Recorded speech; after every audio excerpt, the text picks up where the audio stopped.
보게 내 목은 내주더라도 이 품속의 아이만은 제발 살려주게. 사람의 목을 베어먹고 사는 천한 망나니 바위. 천하의 망나니가 멈칫했습니다. 짐승의 피비린내 속에 숨겨진 마지막 핏줄. 자신의 손가락을 베어 아이에게 피를 물려야 했던 망나니 아비의 처절한 비밀. 이야기 시작 전 구독과 좋아요 부탁드립니다. 백정 아빠와 천재 의녀딸 이야기 지금 시작합니다. 천둥과 번개가 요란하게 치던 조선의 어느 깊은 겨울밤이었습니다. 하늘도 무심하시지. 마치 세상의 모든 죄를 씻어내려는 듯 억수 같은 비가 퍼부어대고 있었습니다. 형장의 흙바닥은 빗물인지 죄인들이 흘린 핏물인지 모를 붉은 진흙탕으로 변해 질척거렸습니다. 영모의 누명을 쓴 당대 최고의 명예 유씨 집안의 마지막 숨이 끊어지기 직전 망나니 바위는 춤을 추듯 허공에 칼을 휘둘렀습니다. 휙! 바람을 가르는 칼소리가 빗소리를 뚫고 섬뜩하게 울렸습니다. 하지만 칼날이 목에 닿기 직전이었습니다. 무릎 꿇은 죄인이 흙투성이가 된 바위의 발목을 덥석 부여잡았습니다. 이 양반이 이 양반이 죽을 때가 되니 노망이 났소. 어서 놓으시오. 이쪽에 내 목은 내주라도 이 욕 속의 아이만은 제발 살려줄게. 죄인은 품속에서 갓 태어난 핏덩이를 꺼내 바위에게 내밀었습니다. 그리고 피 묻은 손으로 작은 함 하나를 쥐어주었습니다. 내 평생을 바칠 술이 담긴 살입새 이것을 줄 테니 부디 아이를 부탁하네. 어서 베게. 광군들이 오고 있어. 어서. 저 멀리서 두구두구두구. 수십 마리의 말발굽 소리가 땅을 울리며 다가오고 있었습니다. 바위는 갈등했습니다. 평생 짐승처럼 살아온 천한 망나니였지만 눈앞에 핏덩이를 벨 만큼 모진 놈은 되지 못했습니다. 바위는 재빨리 아이를 낚아채 자신의 헐렁한 도포 속에 감췄습니다. 그리고 허공을 향해 소리쳤습니다. 역적의 목을 베었다. 에잇! 푸! 바위는 옆에 있던 지푸라기 단을 힘껏 베어버리고는 쏟아지는 빗속을 뚫고 미친 듯이 달리기 시작했습니다. 숨이 턱끝까지 차올랐지만 멈출 수 없었습니다. 철퍽, 철퍽. 진흙탕을 밟는 그의 발소리 뒤로 광군 대장의 서늘한 외침이 따라붙었습니다. 저기다. 저 망나니 놈이 아이를 안고 뛴다. 잡아라. 놈을 찢어 죽여서라도 아이를 찾아내. 횃불을 든 광군들이 포위망을 좁혀오고 있었습니다. 바위가 도망친 곳은 하필이면 도축된 짐승들의 사체를 버리는 시체 구덩이였습니다. 숨을 곳이라곤 썩어가는 짐승들의 산뿐인 막다른 길. 그때였습니다. 품속의 아이가 칭얼거리기 시작했습니다. 으앙으앙. 허? 이 이놈아. 제발 좀 닥쳐라. 울면 다 죽는다. 제발. 야속하게도 아이의 울음소리는 점점 커져만 갔습니다. 저벅저벅. 광군들이 풀숲을 헤치는 소리가 바로 등 뒤까지 다가왔습니다. 절체절명의 순간 바위의 눈에 방금 죽어 나자빠진 거대한 황소의 사체가 들어왔습니다. 벼락을 맞아 죽은 소였습니다. 바위는 본능적으로 허리춤의 단도를 꺼내 들었습니다. 미안하다. 아가, 조금만 참아라. 짐승 뱃속이라도 산놈 목숨이 더 귀한 법이다. 서걱. 살이 베이는 끔찍한 소리와 함께 바위는 소의 배를 갈랐습니다. 김이 모락모락 나는 뜨거운 내장들이 쏟아져 나왔습니다. 역한 비린내가 진동했지만 바위는 망설임 없이 그 붉은 뱃속으로 아이를 밀어 넣었습니다. 그리고 자신은 그 엽썩은 짐승들 틈에 파묻혀 숨을 죽였습니다. 잠시 후 광군들이 그들 앞을 지나갔습니다. 어우, 썩은 내가 진동을 하는구나. 젠장, 여긴 없습니다. 짐승밥이나 되게 내버려두고 철수합시다. 말발굽 소리가 멀어지고 한참 뒤에야 바위는 피투성이가 된 아이를 다시 꺼낼 수 있었습니다. 죽은 소의 옹기 덕분에 아이는 새근새근 잠이 들어 있었습니다. 그날 밤 바위는 아이를 안고 자신의 허름한 움막으로 돌아왔습니다. 긴장이 풀리자 아이는 다시 자지러지게 울어댔습니다. 배가 고픈 것이었습니다. 하지만 호랍이 망나니에게 젖이 있을 리 만무했습니다.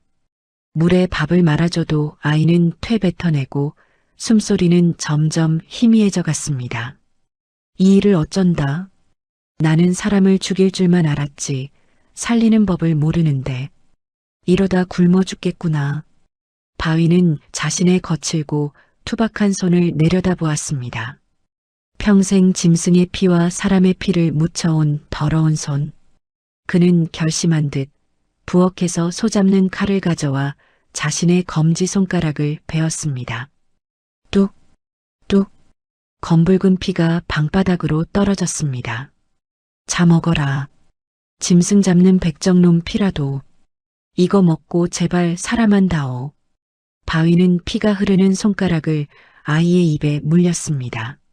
비릿한 피 냄새를 젖 냄새라 착각한 것일까요? 아이는 바위의 거친 손가락을 쪽쪽 빨아먹기 시작했습니다. 그 모습을 보며 천하의 망나니 바위의 눈에서 굵은 눈물이 떨어졌습니다. 그래, 내 아비는 귀한 의원이었으나 이제 내 아비는 천한 망나니다. 내 목숨 다해 너는 귀하게 지켜주마. 오늘부터 내 이름은 연이다. 질긴 목숨 연줄처럼 길게 이어가라고. 연이, 자신의 살을 베어 아이를 살린 망나니 아비. 그 비극적인 밤으로부터 강산이 한번 변한다는 10년의 세월이 흘렀습니다. 사람들의 기억 속에서 역적 유씨 집안의 멸문지화는 잊혀갔지만 망나니 바위의 삶은 더욱 깊은 어둠 속으로 숨어들었습니다. 도성 밖 천한 것들 중에서도 가장 천한 이들이 모여 사는 반촌. 그곳에는 하루도 빠짐없이 소의 비명이 울려 퍼졌습니다.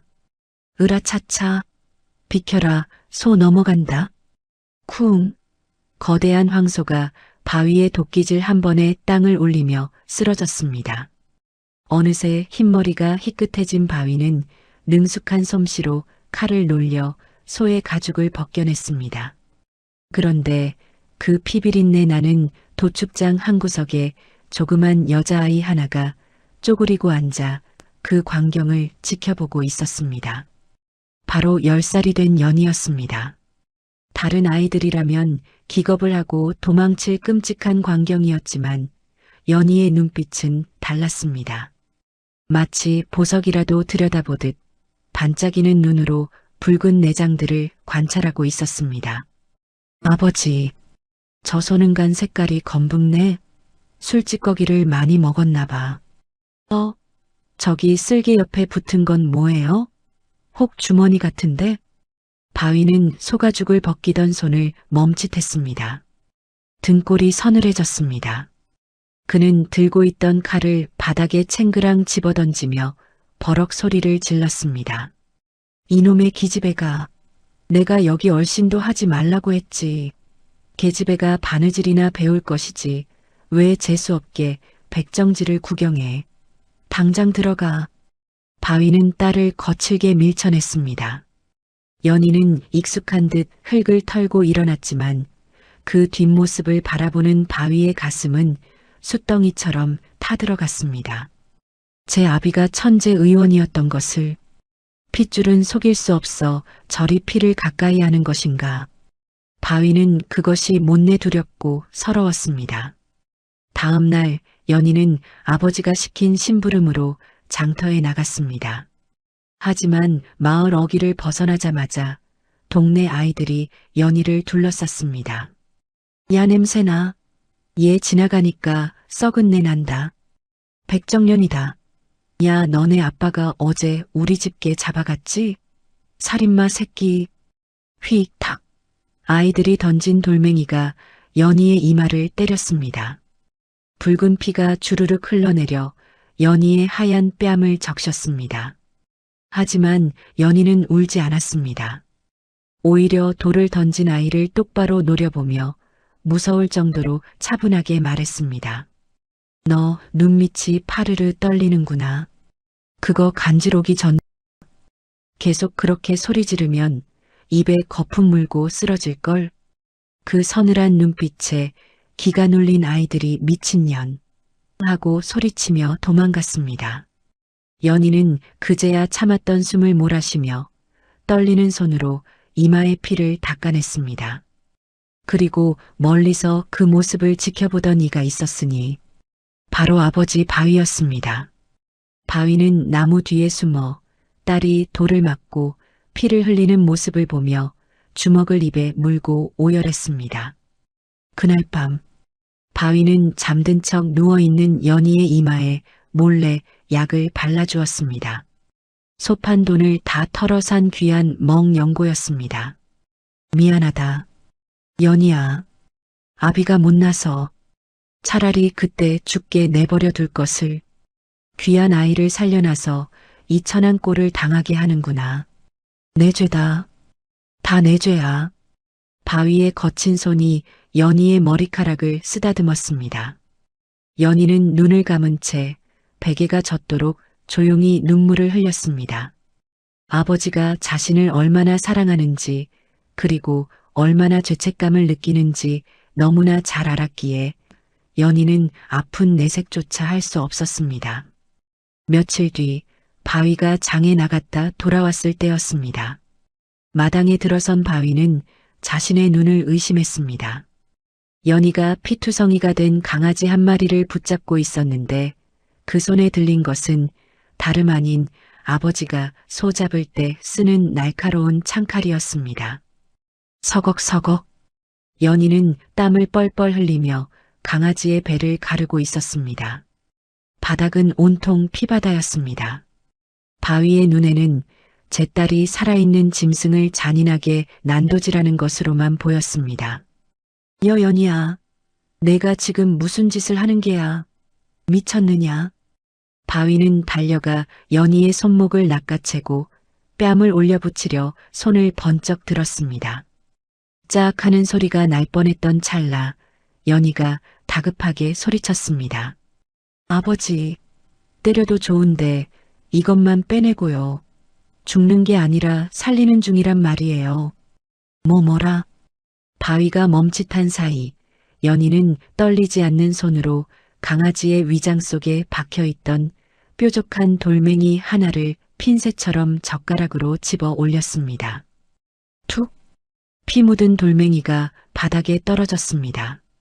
그러자 축 늘어져 죽어가던 강아지가 기적처럼 희미하게 숨을 몰아쉬기 시작했습니다. 깅, 깅, 살았다. 돌이 기도를 막고 있었어요. 배를 갈라서 돌을 빼내지 않으면 죽을 뻔했다고요. 연희는 능숙하게 바늘과 실을 가져와 강아지의 갈라진 배를 꼼꼼하게 꿰매기 시작했습니다. 그 솜씨는 투박한 백정의 바느질이 아니었습니다. 비단에 술을 놓듯 정교하고 빠른 손놀림. 그것은 10년 전 형장의 이슬로 사라진 천재의원, 바로 그녀 친아버지의 손길을 빼다 박은 것이었습니다. 바위는 털썩 바닥에 주저앉고 말았습니다. 피 묻은 앞치마를 두르고 땀을 닦는 딸의 모습에서 그는 죽은 의원의 환영을 보았습니다. 피를 무서워하지 않는구나. 칼을 들어 생명을 죽이는 게 아니라 살려내다니. 운명은 기어코 이 아이에게 칼을 쥐어주었습니다. 하지만 그것은 아비가 걱정하던 살인검이 아니라 생명을 구하는 활인검이었습니다. 그러나 바위는 몰랐습니다. 연희의 이 천재적인 재능이 곧 거대한 운명의 소용돌이를 몰고 올 것임을 말입니다. 딸이 강아지를 살려낸 그날 밤 망나니 바위는 한숨도 자지 못했습니다. 제 손으로 10년간 죽여온 짐승들의 피비린내와 딸이 살려낸 강아지의 새근거리는 숨소리가 뒤섞여 그의 가슴을 짓눌렀기 때문입니다. 다음 날 새벽 바위는 마당 구석 장독대를 파헤쳤습니다. 그곳에는 그가 사람 목을 벨 때마다, 소를 잡을 때마다 한 푼 두 푼 모아온 피 묻은 엽전들이 항아리 가득 들어 있었습니다. 그것은 바위의 목숨이자 연희의 시집 미천이었습니다. 그래, 핏줄은 못 속인다지 않느냐. 기왕 칼을 쥘 거면 나처럼 짐승 죽이는 칼 말고 사람 살리는 칼을 쥐어보거라. 바위는 엽전 꾸러미를 품에 안고 읍내의 헌책방으로 달려갔습니다. 평생 낯 놓고 기역자도 모르는 까막눈인 그가 책방 문턱을 넘는 것조차 큰 용기였습니다. 책방 주인은 허름한 백정 차림의 바위를 보자마자 코를 막으며 손을 휘저었습니다. 에잉, 아침부터 재수없게. 고기 팔러 왔으면 저 뒷문으로 가. 썩은 내 풍기지 말고. 저 고기가 아니고요. 책을 사러 왔소. 뭐? 백정이 책을 봐서 뭐하게? 소 잡는 법 적힌 책이라도 찾느냐? 낄낄. 사람 고치는 책. 의원들이 보는 제일 좋은 책으로 주시오. 돈은 여기 있소. 바위가 엽전 꾸러미를 쏟아놓자 주인의 눈이 휘둥그레졌습니다. 돈 냄새를 맡은 주인은 창고 구석에 처박혀 있던 낡고 찢어진 의서 몇 권을 꺼내왔습니다. 누가 봐도 곰팡이 쓴 파지였지만 주인은 거드름을 피우며 말했습니다. 이게 한양의 어이들도 구하기 힘든 귀한 책이야. 이 돈으로는 어림없지만 내 특별히 주는 게다. 순진한 바위는 그 말을 철석같이 믿고 넙죽절을 하며 책을 받아들었습니다. 소중한 보물이라도 되는 양책을 품에 꼭 안고 장터를 빠져나오는데 골목 어귀에서 동네 왈패들이 길을 막아섰습니다. 백정이 큰 돈을 썼다는 소문을 듣고 냄새를 맡은 하이에나들이었습니다. 어이 바위 영감, 오늘 돈 좀 썼다며? 남은 돈 좀 내나 보시지. 없다, 책 사느라 다 썼어, 비켜라. 퍽퍽 주먹이 날아들고 발길질이 쏟아졌습니다. 바위는 바닥에 나뒹굴었습니다. 하지만 그는 비명을 지르는 대신 몸을 웅크려 둥글게 말았습니다. 자신의 뼈가 부러지고 살이 터지는 것은 상관없었지만 품속에 아는 그 책만큼은 구겨지면 안 되었기 때문입니다. 책은 안 돼. 우리 연희 볼 책이야. 건드리지 마. 왈패들은 땡전 한 푼 없는 것을 확인하고 침을 뱉으며 사라졌습니다. 해질녘이 되어서야 바위는 퉁퉁 부은 눈과 절뚝거리는 다리로 집에 돌아왔습니다. 연희는 흙투성이가 된 아버지를 보고 기겁을 하며 달려나왔습니다. 아버지, 이게 무슨 일이에요? 누가 이랬어요? 바위는 대답 대신 품속에서 꼬깃꼬깃해진 의서 3권을 꺼내 연희의 무릎 위에 툭 던졌습니다. 자신은 만신창이가 되었으면서도 책에는 흙 한 줌 묻지 않은 깨끗한 상태였습니다. 오다 주었다. 냄비 받침으로나 쓰거라. 그리고 다시는 내 앞에서 백정질 흉내 내지 마라. 그땐 진짜 다리를 분질러 놓을 테니. 연희는 책을 집어들었습니다. 향약 구급방, 본초 강목. 그를 모르는 아버지가 사기꾼에게 속아 터무니없는 값을 치렀을 그 낡은 책들. 책 표지에는 아버지의 피 묻은 지문이 선명하게 찍혀 있었습니다. 연희는 그 피 묻은 책을 가슴에 끌어안고 소리 없이 오열했습니다. 그날 밤부터 연희의 방에는 밤새도록 불이 꺼지지 않았습니다. 그렇게 반년이 지났을 무렵 마을에 기이한 병이 돌기 시작했습니다. 멀쩡하던 사람들이 갑자기 배를 잡고 구르며 피를 토하고 쓰러졌습니다. 얼굴이 누렇게 뜨고 복수가 차올라 배가 남산만해지는 괴질이었습니다. 아이고 배야, 뱃속에 도깨비가 들었나? 살려주시오. 읍내의 의원들이 불려왔지만 맥을 짚어보고는 모두 고개를 저었습니다.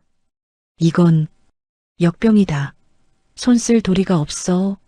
가까이 가면 옵는다. 의원들이 도망치자 마을은 아수라장이 되었습니다. 사람들은 무당을 불러 구술하고 역병신을 쫓는다며 환자들을 멍석에 말아 산에 내다버리려 했습니다. 그때 구판을 헤치고 당돌한 목소리가 들려왔습니다. 멈추세요. 이건 역병이 아니에요. 옮는 병이 아니라고요. 사람들의 시선이 쏠린 곳에는 연희가 서 있었습니다. 무당이 눈을 부라리며 소리쳤습니다. 저거 백정년 아니냐? 재수옴붓게 어디서 끼어들어. 당장 끌어내. 사람들이 연희를 끌어내려 하자 연희는 환자가 토해놓은 핏물을 가리키며 외쳤습니다. 자세히 보세요. 저 핏물 속에 꿈틀거리는 게 안 보이세요? 사람들이 기겁을 하며 물러섰습니다. 자세히 보니 토사물 속에서 시로라기 같은 하얀 벌레들이 꿈틀대고 있었습니다. 그것은 연희가 아버지 도축장에서 본 것과 똑같은 것이었습니다. 저건 속안에 붙어 사는 흡충이에요. 아저씨들, 며칠 전에 냇가에서 잡은 민물고기랑 우렁이, 날로 드셨죠? 그게 뱃속에서 벌레가 되어 간을 파먹고 있는 거라고요. 뭐라? 그럼 어찌해야 낫는다는 게냐? 아버지. 연희의 부름에 군중 뒤에 숨어있던 바위가 쭈뼛거리며 나타났습니다. 그의 손에는 소 잡을 때 쓰는 독한 풀, 멀구슬나무 열매가 들려 있었습니다. 소들이 저 벌레 때문에 비틀거릴 때 아버지가 먹이던 그 열매예요. 사람에게는 독하지만 양을 조절해서 다려 먹으면 벌레만 죽일 수 있어요. 제가 다릴게요. 제발 드세요. 사람들은 백정이 주는 독초를 먹느니 죽겠다며 버텼지만 고통이 너무 심했던 이장이 눈 딱 감고 연희가 건넨 시커먼 약사발을 들이켰습니다. 꿀꺽꿀꺽. 잠시 후 이장의 얼굴이 붉어지더니 요란한 소리와 함께 설사를 쏟아냈습니다. 으악 나왔다. 뱃속에서 뱀 같은 게 쏟아져 나왔어.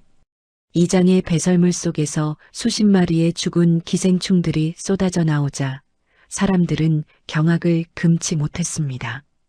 그리고 곧 이장의 복수가 빠지고 혈색이 돌아왔습니다. 기적이었습니다. 어이들도 포기한 괴지를 천한 백정의 딸이 소잡는 지식으로 고쳐낸 것입니다. 세상에, 백정 딸이 용하네.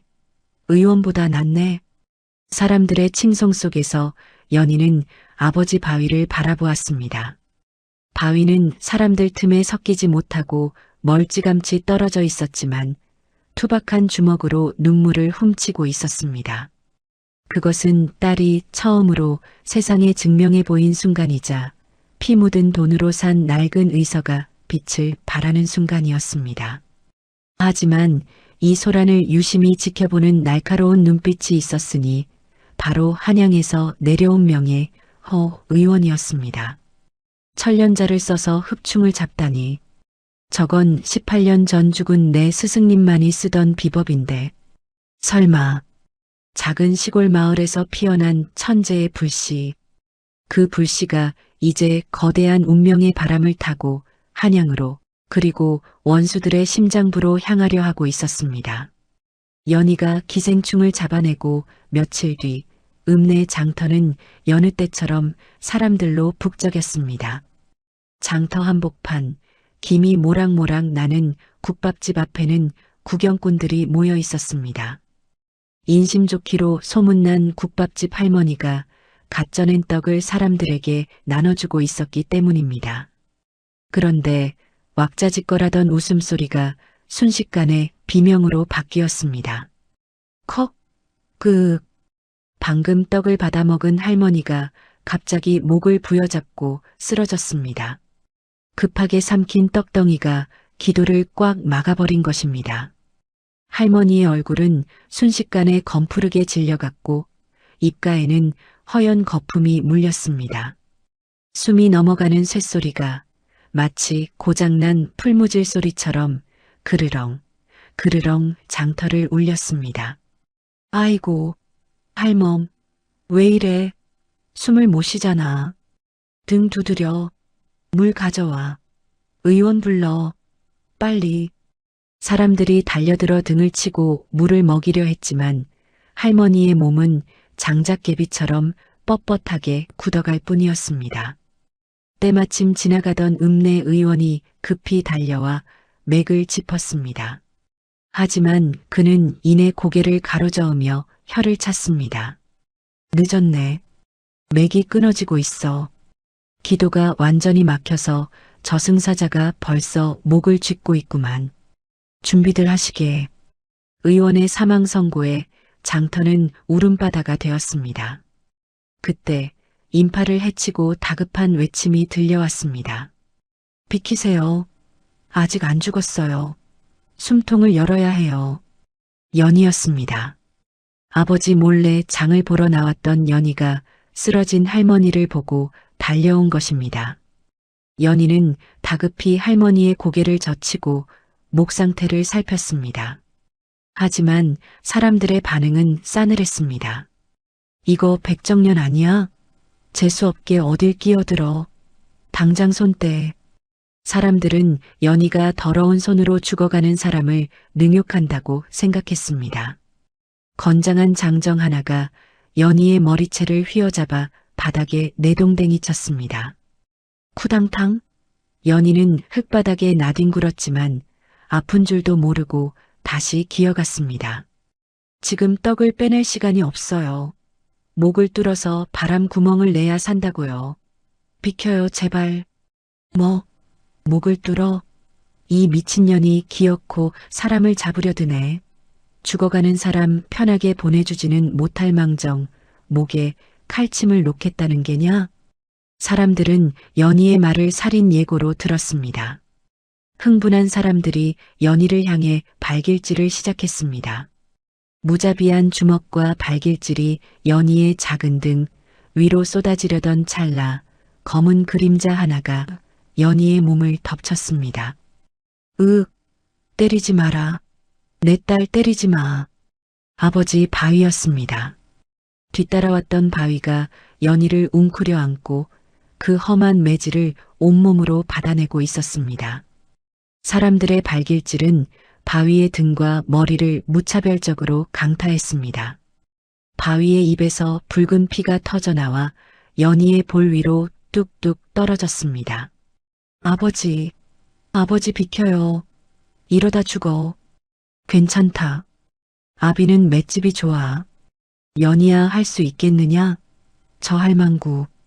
살릴 수 있겠어? 살려요. 제가 살릴 수 있어요. 그럼 해라. 아비가 막아줄 테니. 너는 사람을 살려라. 바위는 피투성이가 된 몸으로 벌떡 일어나 두 팔을 벌려 성난 군중들을 막아섰습니다. 사나운 짐승 같은 눈빛으로 포효하자 사람들은 겁에 질려 주춤했습니다. 누구든 내 딸 손끝 하나 건드리면 오늘 내 칼맛을 볼 것이다. 다 비켜. 아버지가 만들어준 그 짧은 찰나의 시간. 연희는 품속에서 가죽 주머니를 꺼냈습니다. 그 안에서 나온 것은 의원의 침이 아니었습니다. 서늘하게 날이 선 소의 힘줄을 끊을 때 쓰는 날카로운 창칼이었습니다. 사람들이 비명을 질렀습니다. 저거 봐. 칼이다. 백정년이 사람 잡는다. 하지만 연희의 귀에는 아무것도 들리지 않았습니다. 오직 할머니의 희미해져가는 숨소리와 목 울대뼈의 위치만이 선명하게 보였습니다. 연희의 손이 번개처럼 움직였습니다. 슥. 차가운 칼날이 할머니의 목 가운데 울대뼈 아래 오목한 곳을 정확히 베고 들어갔습니다. 붉은 선혈이 솟구치자 구경꾼들은 눈을 질끈 감았습니다. 하지만 그 순간이었습니다. 피익. 마치 펑크난 타이어에서 바람이 빠지듯 날카로운 소리가 할머니의 목구멍에서 터져 나왔습니다. 연희는 미리 준비해둔 대나무 관을 절개된 구멍에 꽂아 넣었습니다. 후, 후, 쿨럭쿨럭. 멈췄던 할머니의 가슴이 다시 오르락 내리락하기 시작했습니다. 기도를 막고 있던 떡 대신 목에 뚫린 작은 구멍으로 생명의 바람이 드나들기 시작한 것입니다. 파랗게 죽어가던 할머니의 얼굴에 붉은 핏기가 훅 하고 돌아왔습니다. 정적? 시끄럽던 장터에는 침이 꼴깍 넘어가는 소리만 들렸습니다. 사람 잡는 줄 알았던 백정의 칼이 죽어가던 사람을 살려낸 것입니다. 그 믿을 수 없는 광경 앞에서 누군가 떨리는 목소리로 외쳤습니다. 사살았다. 숨을 쉰다. 연희는 그제야 들고 있던 피 묻은 칼을 내려놓고 땀과 눈물로 범벅이 된 얼굴을 들었습니다. 그리고 아버지를 찾았습니다. 바위는 사람들 틈에서 만신창이가 된 채로 딸을 보며 피 묻은 입술로 빙그레 웃고 있었습니다. 그 투박한 미소는 잘했다. 내 딸 장하다라고 말하고 있었습니다. 하지만 이 기적 같은 수술을 날카로운 눈으로 지켜보는 이가 있었습니다. 군중 뒤편에 서 있던 허 의원이었습니다. 그는 연희가 바닥에 내려놓은 그 작은 칼, 창칼을 뚫어지게 바라보고 있었습니다. 저 칼놀림, 망설임 없이 울대뼈 사이 연골을 가르는 솜씨. 그건 백정의 기술이 아니다. 돌아가신 내 스승님이 창안했던 기관 절개술과 한치의 오차도 없지 않은가. 장터에 소란이 가라앉고 구경꾼들이 하나둘 흩어진 뒤였습니다.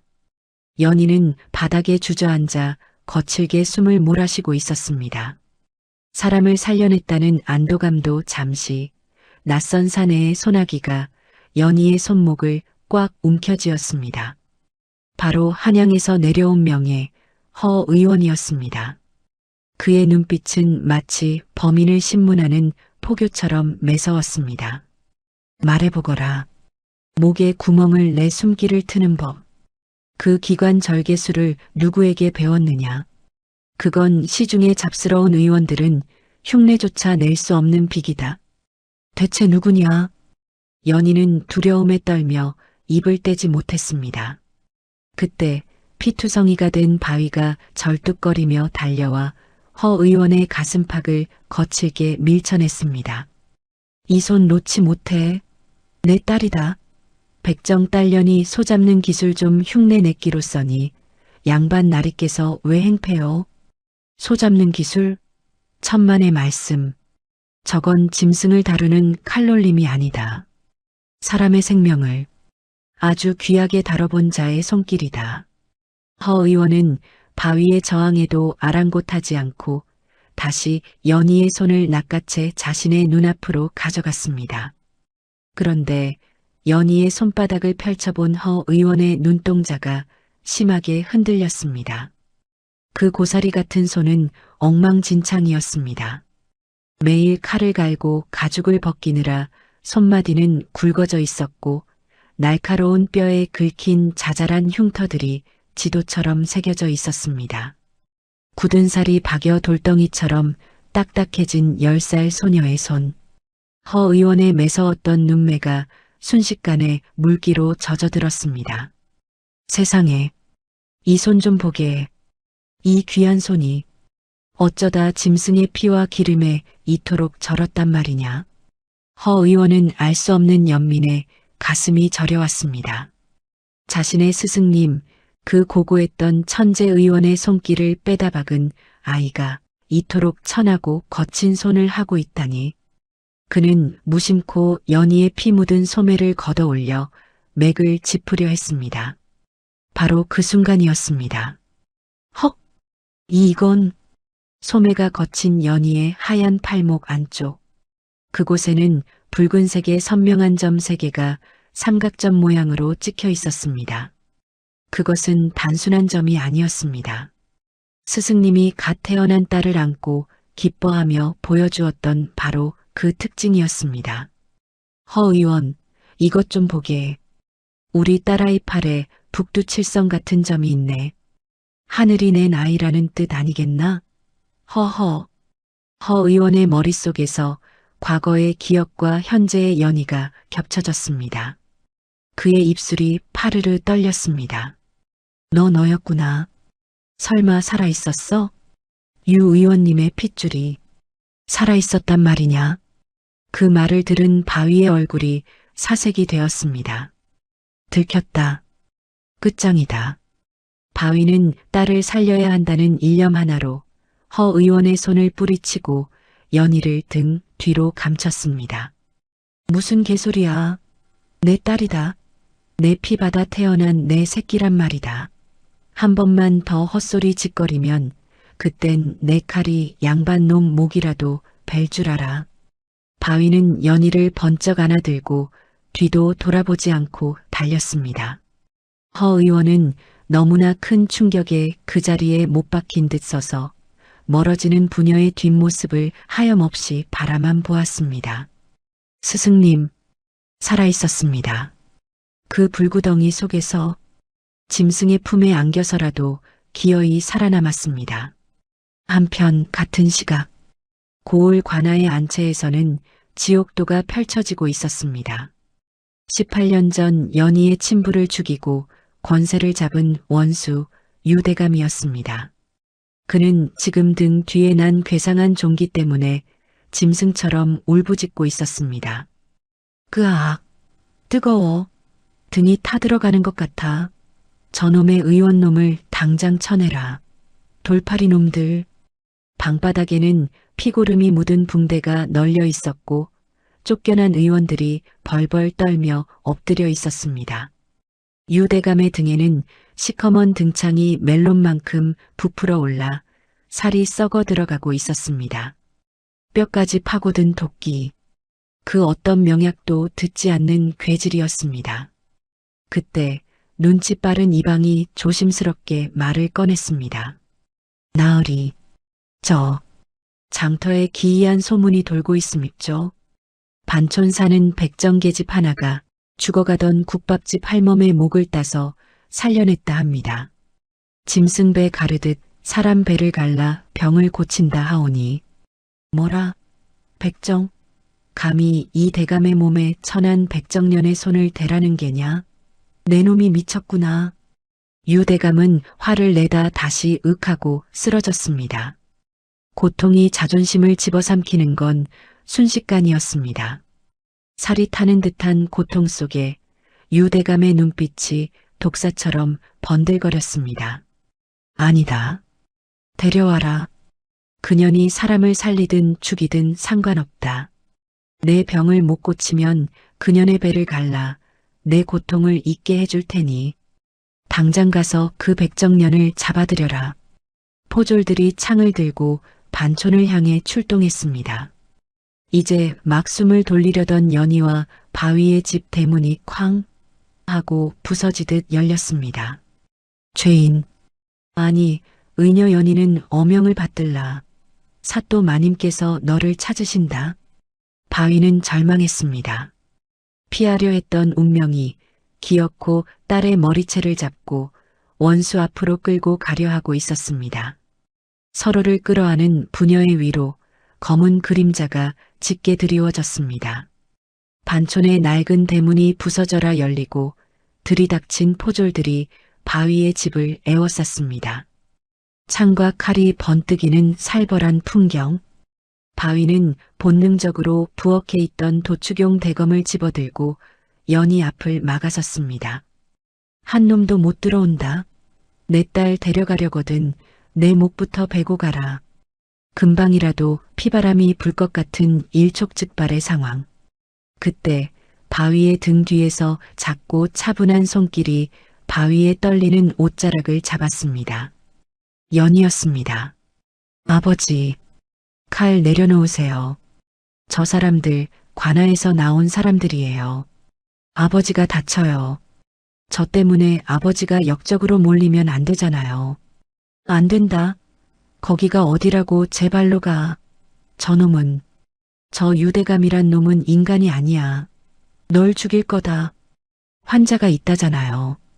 의원은 환자를 가리면 안 된다면서요. 아버지가 주신 그 책에 그렇게 적혀 있었어요. 바위는 억장이 무너져 내렸습니다. 자신이 훔치듯 사다 준 그 낡은 의서가 기어이 딸을 사지로 내모는 명분이 될 줄이야. 바위는 들고 있던 칼을 철그랑 떨어뜨리고 바닥에 주저앉아 땅을 쳤습니다. 포졸들이 연희를 끌고 가려 하자 바위가 급하게 연희의 손을 잡았습니다. 그리고 품속 깊은 곳에서 꼬깃꼬깃한 쌈짓돈과 깨끗한 천으로 싼 물건 하나를 꺼냈습니다. 시장에서 제일 비싼 붉은 비단으로 만든 꽃신이었습니다. 언젠가 딸이 시집갈 때 신기려 피 묻은 돈을 닦고 또 닦아 사둔 것이었습니다. 연희야, 잠깐만. 이거 신고 가거라. 맨발로 가면 발실이다. 백정 딸이라고 얕잡아 보일라. 이거 신고. 좋은 신 신고. 제발 도망쳐라. 치료 끝나면 뒤도 돌아보지 말고 멀리 도망쳐. 다시는 이 못난 아비한테 오지 마라. 알겠느냐? 바위는 떨리는 손으로 딸의 흙투성이 맨발에 꽃신을 신겨주었습니다. 투박하고 거친 아버지의 손등 위로 연희의 눈물이 툭툭 떨어졌습니다. 연희는 아버지를 꼭 껴안았습니다. 아버지에게서 나는 비릿한 피냄새가 오늘따라 세상 어떤 향기보다 그리울 것 같았습니다. 도망 안 가요. 아버지한테 올 거야. 내가 그 사람 고치고 당당하게 의원 대접받으면서 다시 올게. 그러니까 밥 굶지 말고 기다리고 있어요. 알았지? 연희는 눈물을 훔치고 포졸들을 따라 나섰습니다.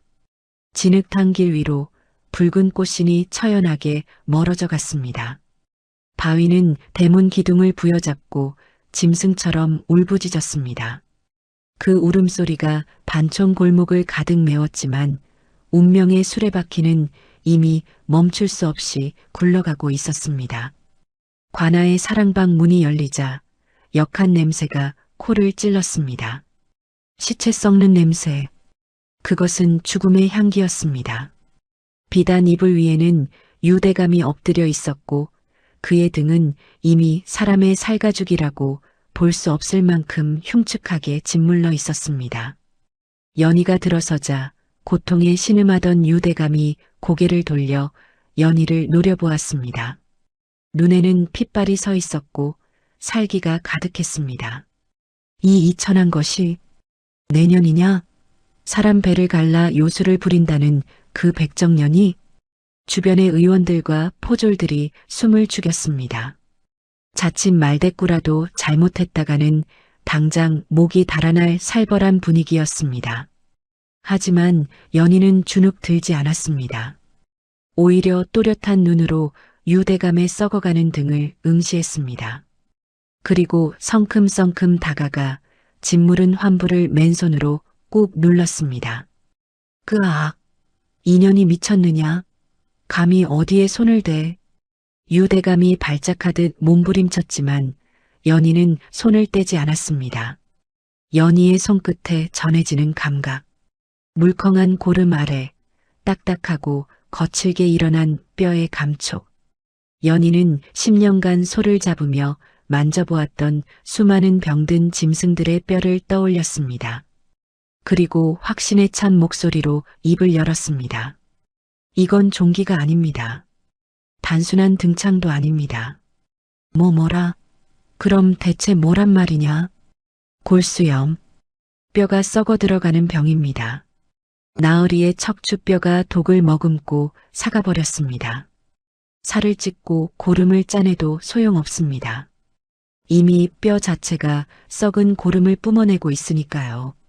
좌중이 술렁거렸습니다. 뼈가 썩는다니 듣도 보도 못한 괴이한 진단이었습니다. 연희는 한 걸음 더 나아가 유대감의 눈을 똑바로 바라보며 말했습니다. 그것은 진단이라기보다 마치 저주를 퍼붓는 심판과도 같았습니다. 혹시 과거에 누군가에게 억울한 누명을 씌우거나 독을 쓴 적이 있으십니까? 무슨 헛소리냐? 이 병은 쇠독이 뼛속까지 파고든 형국입니다. 마치 누군가의 원한이 뼈에 사무친 것처럼 나으리가 쏘아보낸 독화살이 돌고 돌아 나으리의 등판에 박힌 꼴입니다. 유대감의 얼굴이 사색이 되었습니다. 오래전 자신이 친구였던 유 의원을 역적으로 몰기 위해 조작했던 독약 사건, 그 기억이 주마등처럼 스쳐 지나갔습니다. 어린 백정계집의 입에서 자신의 가장 추악한 과거를 찔린 듯한 공포, 유대감은 공포를 감추기 위해 더 크게 소리쳤습니다. 저 요물 같은 년, 당장 전연의 주둥이를 찢어라. 내 병은 못 고치고 저주를 퍼붓다니. 여봐라.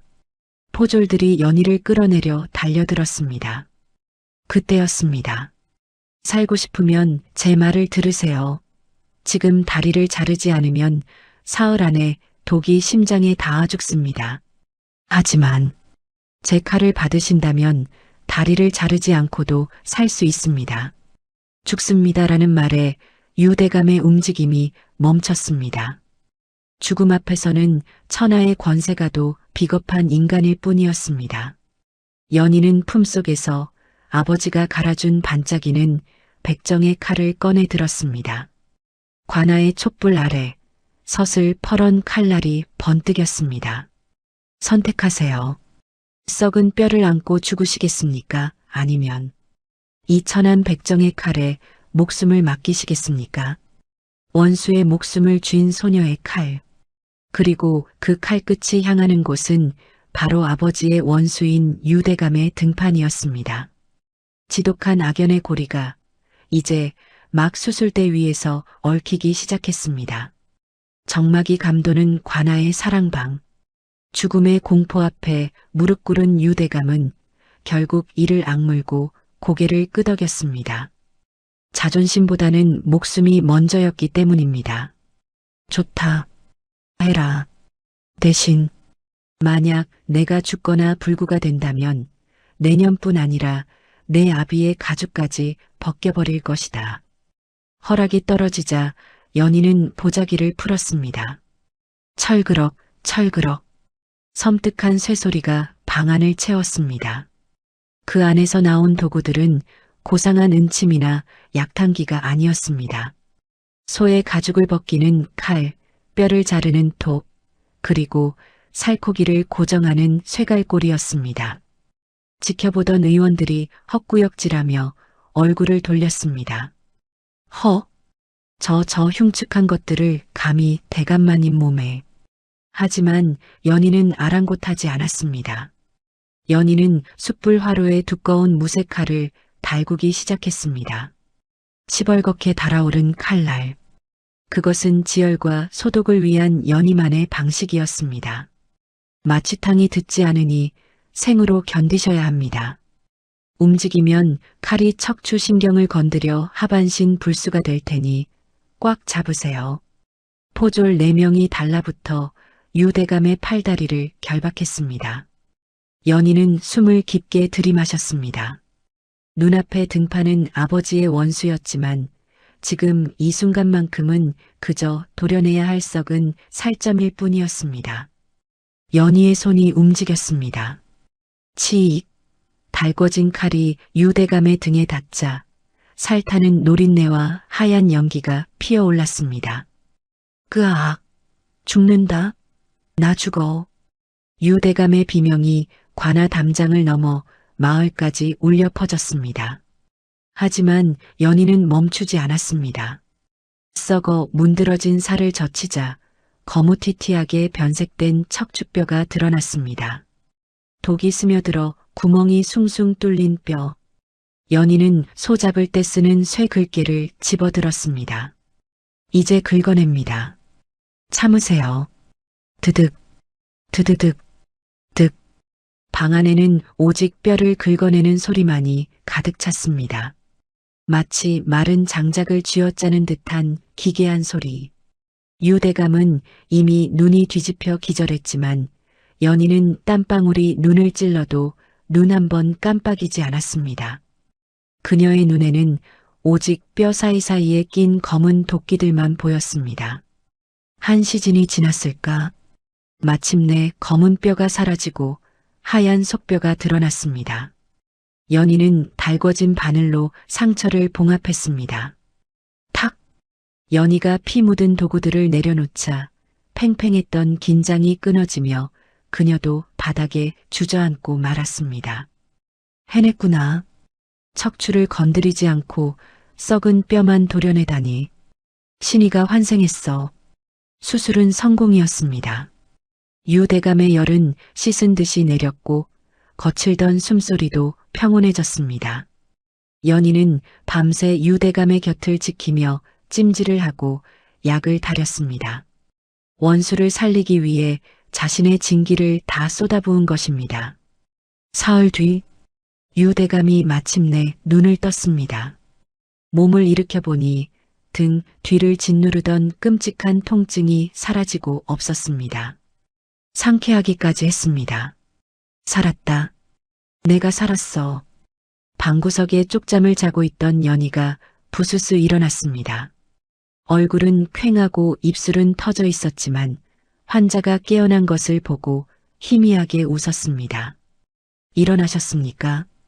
이제 고비는 넘겼습니다. 유대감은 연희를 바라보았습니다. 자신의 목숨을 구해준 은인. 하지만 유대감의 눈빛은 서서히 차갑게 식어갔습니다. 그의 머릿속에는 고마움 대신 수치심과 공포가 밀려들어 왔기 때문입니다. 감히 천한 백정년이 내 몸을 난도질해? 그리고 인연이 내 뼛속에 독이 들었다는 걸 알았지. 내 과거를 눈치챘어. 만약 이 사실이 그리고 자신이 백정에게 수술받았다는 사실이 한양에 알려진다면 자신의 위신은 땅에 떨어지고 영모 조작의 비밀이 탄로날 수도 있었습니다. 유대감의 입가에 비릿한 조소가 걸렸습니다. 그래, 내가 나를 살렸구나. 수고했다. 그럼 약조하신 대로 저를 보내주시는 겁니까? 보내주다마다 아주 멀리 고통 없는 곳으로 보내주마. 유대감의 눈짓 한 번에 병풍 뒤에 숨어있던 포졸들이 들이닥쳤습니다. 순식간에 연희의 팔이 뒤로 꺾이고 밧줄이 몸을 결박했습니다. 이게 무슨 짓입니까? 약조가 다르지 않습니까? 닥쳐라. 천한 백정년이 감히 양반의 몸에 칼을 대고 피를 보게 하다니. 이는 강상죄에 해당한다. 또한 내년이 쓴 그 요사스러운 칼놀림. 사람의 것이 아니었다. 마구니가 씌어도 단단히 씌었지. 은혜를 원수로 갚는다는 말이 이를 두고 하는 말일까요? 유대감은 자신의 치부를 덮기 위해 생명의 은인을 마녀로 몰아세웠습니다. 전연을 당장 하옥하라. 내일 날이 밝는 대로 차명에 처해 후환을 없앨 것이다. 백정마을에 있는 그 애비란 놈도 싹 다 잡아들여. 나으리, 살려드렸잖아요. 제가 살려드렸잖아요. 아버지는 안 돼요. 우리 아버지는 건드리지 마세요. 연희는 처절하게 끌려나갔습니다. 자신이 살려낸 사람에게 배신당한 충격, 그리고 자신 때문에 아버지까지 죽게 생겼다는 죄책감. 연희는 차가운 감옥 바닥에 내동댕이 쳐졌습니다. 아버지 말 들을걸? 오지 말걸? 아버지, 미안해. 흑흑. 어둡고 축축한 감옥 안. 연희의 붉은 꽃씨는 벗겨져 진흙탕에 뒹굴고 있었습니다. 내일이면 형장의 이슬로 사라질 목숨. 하지만 유대감은 몰랐습니다. 자신이 건드린 그 애비란 작자가 지난 18년간 칼을 갈며 딸 하나만을 위해 살아온 짐승이라는 사실을 말입니다. 반촌의 낡은 집, 텅 빈 딸의 방에서 꽃신 한 짝을 쥐고 기다리던 바위의 귀에 딸이 잡혀갔다는 비보가 들려왔습니다. 바위의 눈빛이 변했습니다. 그것은 더 이상 늙은 백정의 눈이 아니었습니다. 오래전 사람의 목을 베던 망나니의 살기가 다시 깨어나고 있었습니다. 딸이 잡혀갔다는 소식을 들은 바위는 울지 않았습니다.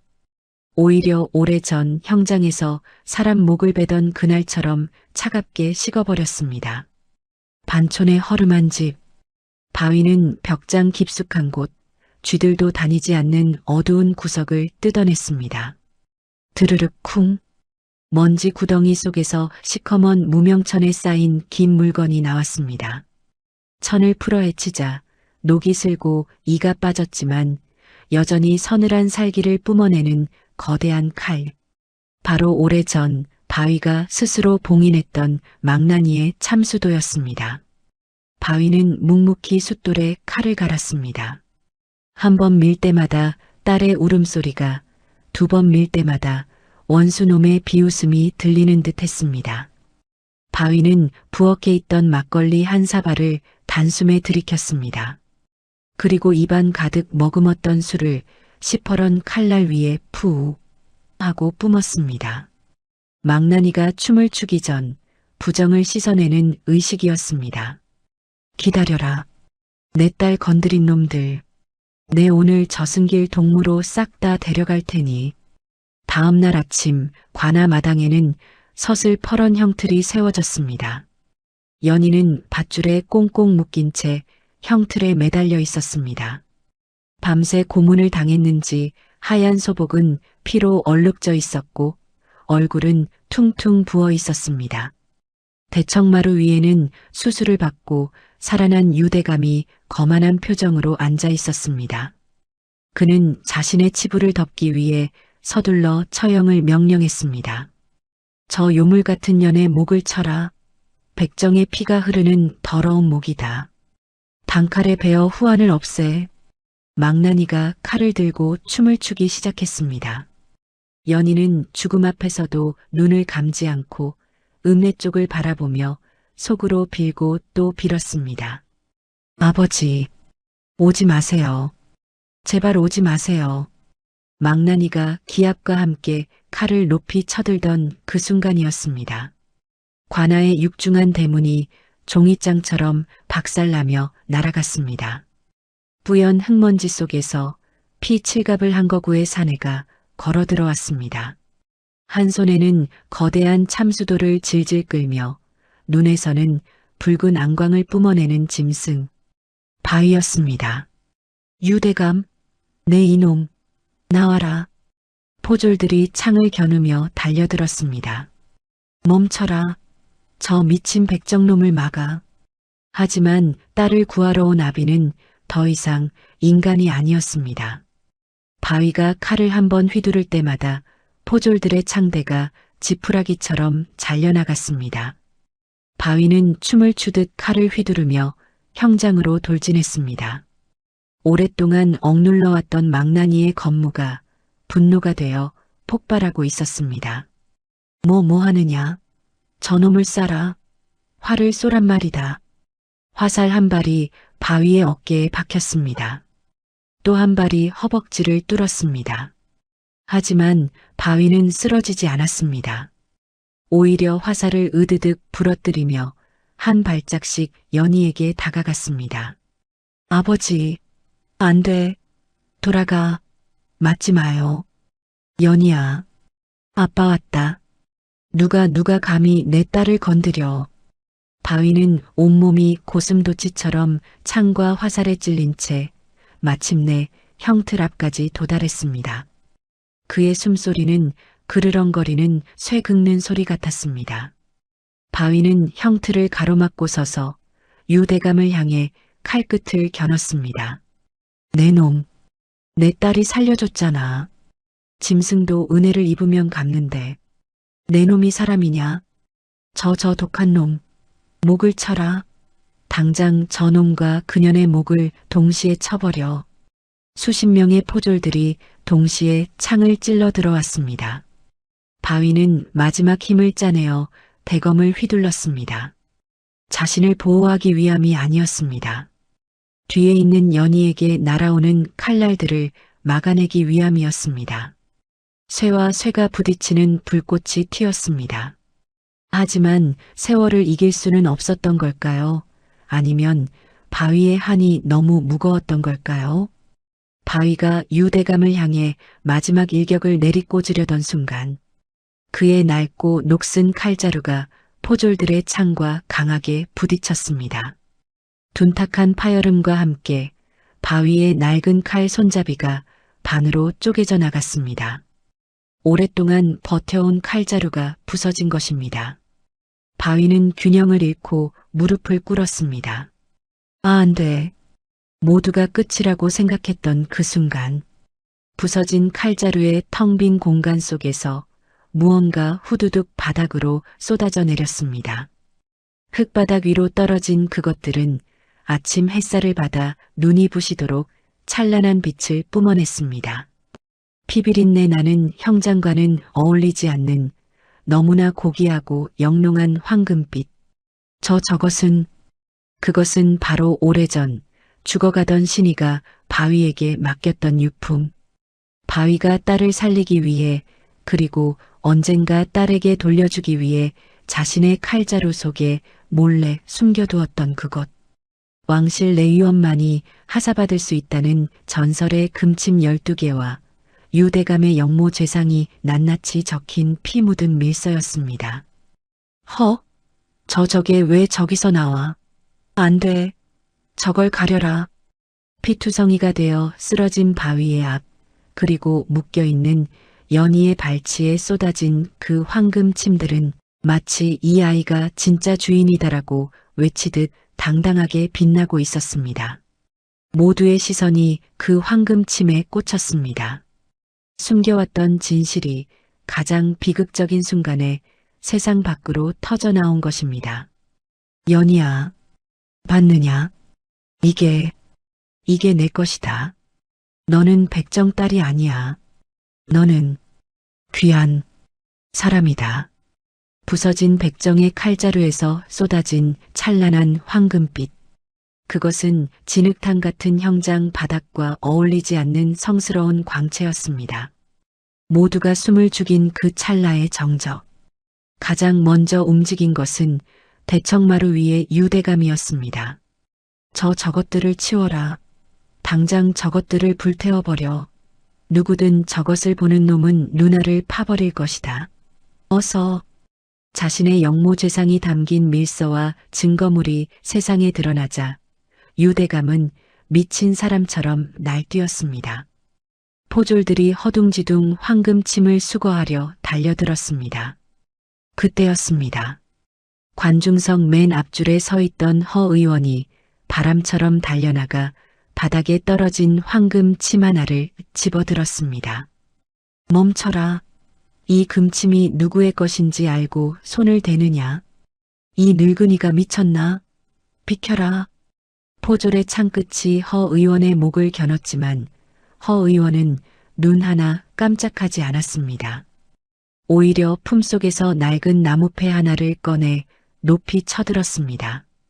햇빛을 받아 번쩍이는 그 패에는 5마리의 말이 그려져 있었습니다. 암행어사만이 지닐 수 있다는 오마패였습니다. 암행어사 출두야. 왕명을 받들어 역적 유대감과 그 일당을 단죄하러 왔다. 청천벽력 같은 소리에 형장은 순식간에 뒤집어졌습니다. 단순한 의원인 줄 알았던 그가 사실은 18년 전 사라진 신이의 억울함을 풀기 위해 자맹 중이던 어사였던 것입니다. 숨어있던 역졸들이 우르르 쏟아져 나와 포졸들을 제압했습니다. 어사? 말도 안 돼. 이럴 순 없어. 유대감은 도망치려 뒷문으로 기어갔습니다. 하지만 그곳에는 성난 민심이 벽을 치고 있었습니다. 연희가 살려주었던 국밥집 할머니, 기생충을 치료해준 마을 이장, 그리고 백정 마을 사람들이 낙과 괭이를 들고 막아선 것입니다. 어딜 도망가. 우리 은인을 죽이려 하고 제 목숨 살려준 의원을 배신해? 내 놈은 짐승만도 못한 놈이야. 마을 사람들이 던진 돌멩이와 오물 세례를 맞으며 천하의 권세가 유대감은 처참하게 끌려 내려왔습니다. 통쾌한 역전이었습니다. 하지만 연희에게는 승리의 기쁨을 누릴 새가 없었습니다. 그녀의 눈에는 오직 피웅덩이 속에 쓰러진 아버지, 바위만 보였습니다. 아버지, 아버지 눈 좀 떠봐. 묶인 것 좀 풀어주세요. 제발요. 어사가 밧줄을 끊어주자마자 연희는 바위에게 기어갔습니다. 바위의 상태는 참혹했습니다. 어깨와 허벅지에는 화살이 박혀 있었고 온몸은 창에 찔려 성한 곳이 없었습니다. 피가 너무 많이 흘러 바위의 얼굴은 백지장처럼 하얗게 질려 있었습니다. 연희야, 괜찮으냐? 다친 데는 없느냐? 나는 괜찮아. 아버지가 다쳤잖아. 왜 그랬어? 바보같이 왜 혼자 와서? 아비니까. 내가 내 딸이니까. 가거라. 이제 너는 귀한 신분이니. 백정아비는 있고. 바위에 고개가 툭 떨어지며 의식을 잃었습니다. 맥이 잡히지 않을 정도로 미약했습니다. 과다출혈로 인한 쇼크였습니다. 주변의 의원들이 몰려와 고개를 저었습니다. 틀렸어. 피를 너무 많이 쏟았네. 이미 저승 문턱을 넘었어. 연희는 아버지를 흔들며 오열했습니다. 세상 모든 사람을 살려놓고 정작 자신을 위해 모든 걸 바친 아버지를 보낼 수는 없었습니다. 그때 연희의 눈에 바닥에 흩어진 황금침이 들어왔습니다. 친아버지가 남기고 양아버지가 목숨 걸고 지켜온 그 유품. 연희는 떨리는 손으로 황금침을 집어들었습니다. 손이 너무 심하게 떨려 침을 잡기조차 힘들었습니다. 정신 차려. 울면 안 돼. 울면 아버지가 죽어. 철서? 연희는 자신의 뺨을 때려 정신을 다잡았습니다. 그리고 아버지의 옷을 찢어 상처를 드러냈습니다. 백정의 칼이 아닌 신의의 금침을 쥔 연희의 눈빛이 변했습니다. 그것은 오래전 죽은 천재의원의 눈빛이자 10년간 짐승을 보며 생명을 익힌 소녀의 눈빛이었습니다. 심장으로 가는 혈을 막아 피를 멈춘다. 죽은 기운을 깨워야 해. 할 수 있어. 연희야, 넌 할 수 있어. 연희의 손끝에서 황금침이 춤을 추듯 날아갔습니다. 바위의 가슴, 머리, 손끝에 정확하게 침이 꽂혔습니다. 일반 의원들은 감히 흉내도 못 낼 죽은 혀를 찌르는 금기의 침술.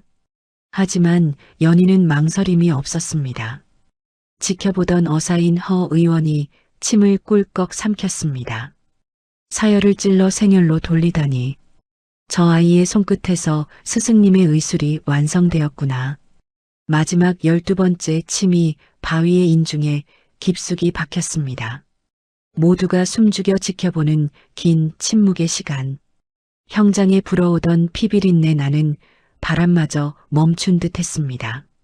1초, 2초, 3초, 그리고 마침내 커! 멈췄던 바위의 가슴이 크게 들썩이며 숨이 터졌습니다. 창백했던 얼굴에 붉은 기운이 훅 끼치며 멈췄던 맥박이 다시 뛰기 시작했습니다. 기적이었습니다. 피 묻은 백정의 손으로 키운 딸이 황금침으로 백정아비의 목숨을 기워낸 것입니다. 살았다. 살았어. 연희는 그제야 긴장이 풀려 아버지의 가슴에 얼굴을 묻고 엉엉 울음을 터뜨렸습니다. 지켜보던 백성들도 포졸들도 심지어 죄인을 잡으러 온 역졸들까지 눈시울을 붉혔습니다. 영모의 누명은 벗겨졌고 아기는 심판받았습니다. 하지만 연희에게 가장 중요한 승리는 고귀한 혈통을 찾은 것이 아니라 투박하고 못난 자신의 아버지를 지켜낸 것이었습니다. 석양이 형장을 붉게 물들이고 있었습니다. 피와 눈물로 얼룩진 하루가 저물어가고 이제 마지막 선택만이 연희 앞에 남아 있었습니다. 피바람이 불던 형장에 다시 평화가 찾아왔습니다. 유대감은 참수되었고 그의 일가는 멸문지화를 당했습니다. 반대로 역적의 누명을 썼던 연희의 친부 유 의원의 명예는 드높게 복권되었습니다. 며칠 뒤 반촌의 허름한 방, 죽음의 문턱을 넘나들던 바위가 긴 잠에서 깨어났습니다. 눈을 뜨자마자 보인 것은 자신의 머리맡에서 졸고 있는 연희의 모습이었습니다. 연희의 손에는 약탕기가 들려 있었고 바위의 거친 손을 꼭 잡은 채였습니다. 연희야, 굴러. 아버지, 정신이 들어요? 나 알아보겠어? 바위는 투박한 손으로 딸의 뺨을 어루만졌습니다. 살아있다는 온기, 지옥 같던 싸움 끝에 지켜낸 소중한 생명이었습니다. 그때 마당 밖이 왁자지껄해졌습니다. 암행어사 허 의원과 관아의 관리들이 들이닥친 것입니다. 그들의 손에는 임금님이 하사하신 교지와 눈이 부시도록 화려한 비단옷, 그리고 꽃가마가 들려 있었습니다. 연희야, 듣거라. 주상 전하께서 너의 효심과 의술에 감동하시어 너를 궁궐 내의원의 의녀로 부르셨다. 너는 이제 천한 백정의 딸이 아니라 명문가의 귀한 여식으로 돌아가는 것이다. 마을 사람들이 환호성을 질렀습니다. 개천에서 용이 났다며 모두가 기뻐했습니다. 하지만 단 한 사람, 바위의 표정은 어두웠습니다. 그는 조용히 방으로 들어가 자신이 평생 입었던 피 묻은 백정옷과 보찜을 쌌습니다. 이제 딸을 놓아줄 때가 된 것입니다. 그날 밤, 달빛이 유난히 밝은 밤이었습니다. 바위는 모두가 잠든 틈을 타 보찜 하나를 메고 도둑고양이처럼 대문을 나서려 했습니다. 뒤도 돌아보지 않고 떠나려는데 등 뒤에서 익숙한 목소리가 발목을 잡았습니다. 어딜 가? 인사도 없이 어딜 가요? 연희가 대문 앞에 서 있었습니다. 바위는 차마 뒤를 돌아보지 못하고 퉁명스럽게 내뱉었습니다. 갈 길 간다. 너는 이제 궁으로 갈 몸이고 나는 소 잡는 백정놈이다. 백조 노는 물에 까마귀가 끼면 쓰냐? 내 할 일은 다 했으니 나는 내 갈 길 갈란다. 너는 뒤도 돌아보지 말고 가거라. 거짓말. 나 혼자 두고 가면 밥은 누가 챙겨주고 빨래는 누가 해줘요. 아버지는 나 없으면 못 살잖아. 이년아, 제발 좀 가라. 가서 떵떵거리고 살란 말이다. 내 아비는 내가 아니다. 저 한양 땅에 훌륭한 의원 나으리가 내 진짜 핏줄이란 말이다. 바위는 결국 참았던 눈물을 터뜨리며 주저앉았습니다. 자신의 천한 신분이 앞길 창창한 딸에게 오점이 될까봐 스스로를 도려내려는 아비의 마음. 연희는 다가와 바위의 낡은 보찜을 빼서 바닥에 내동댕이 쳤습니다. 그리고 허 의원이 가져왔던 그 화려한 비단옷도 마당의 흙바닥에 던져버렸습니다. 핏줄이 뭐가 중요해. 나 젖동량에서 먹이고 손가락 베어 피 먹이고 온몸으로 매 맞아가며 키운 게 누군데. 나한테 아버지는 이 세상에 바위라는 사람 하나뿐이야. 연희야, 나 궁궐 안 가요. 비단옷도 필요 없어요. 내 손 좀 봐요, 아버지. 연희는 자신의 거칠고 투박한 손을 아버지 눈앞에 펼쳐 보였습니다. 굳은 살이 박이고 흉터가 가득한 손. 이 손은 비단옷엔 어울리지 않아요. 손회장 만지며 배운 의술이고 백정 칼 갈아서 익힌 솜씨예요. 나는 여기서 살 거예요. 아버지랑 같이 소도 잡고 사람도 고치면서. 연희는 바위의 거친 손을 자신의 뺨에 갖다 대며 환하게 웃었습니다. 그 미소는 궁궐의 어떤 왕녀보다도 기품 있고 아름다웠습니다. 바위는 딸을 끌어안고 엉엉 울었습니다. 짐승처럼 살아온 세월을 보상받는 뜨거운 눈물이었습니다. 1년이 지났습니다. 여전히 피비린내 나는 반촌 마을 한가운데 기와집 한 채가 번듯하게 들어섰습니다. 대문 앞에는 긴 줄이 늘어서 있었는데 풍경이 아주 기묘했습니다. 허름한 옷을 입은 백성들 사이로 비단 옷을 입은 양반네들의 가마가 줄을 잇고 있었기 때문입니다. 기와집 처마 밑에는 투박한 글씨로 쓴 현판 하나가 걸려 있었습니다. 백정의원. 아이고, 의원님 좀 뵙게 해주시오. 내 다리가 썩어가는데 한양 의원들도 못 고친다 하오. 진료실 문이 열리고 하얀 가운 대신 붉은 앞치마를 두른 연희가 나왔습니다. 그녀의 손에는 의원용 침 대신 반짝이는 은색 도축용 칼이 들려 있었습니다. 줄 서세요. 양반이라고 새치기 하면 진료 안 해드립니다.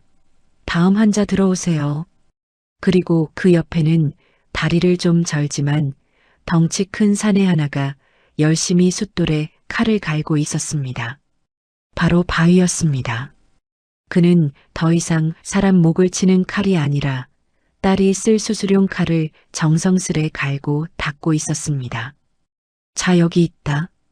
아주 날카롭게 갈았으니 아프지 않게 째거라. 고마워요, 아버지. 아버지 칼솜씨는 조선 제일이라니까. 사람들은 수군거렸습니다. 천안 백정마을에 명의가 났다고. 하지만 연희는 개의치 않았습니다. 피냄새 나는 이곳이 죽어가는 생명을 살리는 가장 치열한 현장이었으니까요. 연희는 환자의 썩은 살을 도려내며 생각했습니다.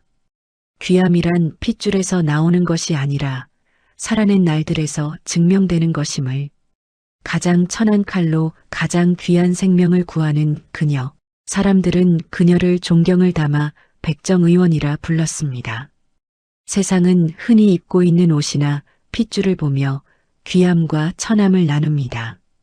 사람 목을 베는 망나니, 소를 잡는 백정. 사람들은 그들을 보며 짐승 냄새가 난다고 코를 막고 손가락질했지요. 하지만 오늘 바위와 연희의 이야기를 듣고 나니 어떠신가요? 비단옷을 입고도 자신의 탐욕을 위해 어린 생명을 해치려 했던 양반보다 갓난아기를 살리기 위해 제사를 베어 피를 먹이고 온몸으로 화살을 받아낸 그 투박한 망나니 아버지가 훨씬 더 고귀하고 아름답지 않습니까? 진정한 귀함이란 타고난 핏줄에 있는 것이 아니라 생명을 지키려 애쓰는 그 뜨거운 마음에 있는 것 같습니다. 소 잡는 칼이면 어떻고 피 묻은 손이면 어떻습니까? 그 손이 사람을 살리고 지켜냈다면 그것이 바로 약손이고 명의인 것을요. 오늘 여러분의 곁에 있는 거칠고 투박한 손을 가진 이들을 한번 더 따뜻한 눈으로 바라봐 주시기 바랍니다. 그 갈라진 손등과 굳은 살 속에 바위처럼 깊고도 시린 사랑이 숨겨져 있을지도 모르니까요. 지금까지 은빛설아 백정 아빠와 천재 의녀 딸이었습니다. 구독과 좋아요 부탁드립니다. 함께 울고 웃어주신 여러분, 감사합니다.